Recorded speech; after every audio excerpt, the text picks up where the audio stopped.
క్రీస్తునాథుని యందు ప్రియ విశ్వాసులారా, ఈనాటి సువార్తలో క్రీస్తు ప్రభు మన జీవితానికి చాలా ముఖ్యమైన ఒక సత్యాన్ని తెలియజేస్తున్నారు. అదేమిటంటే, భూమిపై సంపదలను కూడబెట్టకండి, పరలోకంలో సంపదలను కూడబెట్టండి అని. ప్రియ విశ్వాసులారా, మన జీవితంలో చాలాసార్లు డబ్బు, ఆస్తి, గౌరవం మరియు పేరు అనేవి ముఖ్యమైనవిగా భావిస్తాము. అదేవిధంగా వాటిని సంపాదించడానికి చాలా కష్టపడతాము. కానీ క్రీస్తు ప్రభు ఈ ప్రపంచంలోని సంపదలు శాశ్వతం కావు, అవి కాలంతో పాటు నశిస్తాయి అని తెలియజేస్తున్నారు.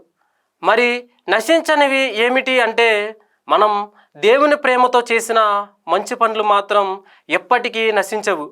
అవి ముఖ్యంగా ఏమిటంటే, పేదవారికి సహాయం చేయడం, బాధలో ఉన్న వారిని ఆదుకోవడం, మనల్ని బాధపెట్టిన వారిని క్షమించడం, నిజాయితీగా జీవించడం మరియు దేవుని మాటను పాటించడం.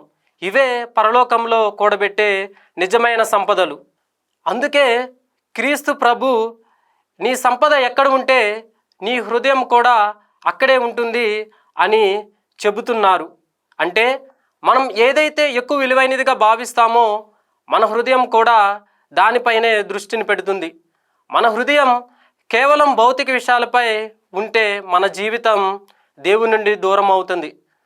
కానీ మన దృష్టి దేవుని రాజ్యంపై ఉంటే మన జీవితం వెలుగుతో నిండుతుంది. అందుకే క్రీస్తు ప్రభు కన్ను శరీరానికి దీపం వంటిది అని చెబుతున్నారు. మన దృష్టి మంచిదిగా ఉంటే మన జీవితం వెలుగుతో నిండుతుంది. కాబట్టి ప్రియ విశ్వాసులారా, ఈరోజు మనందరము కూడా, నేను ఏ సంపద కోసం జీవిస్తున్నాను?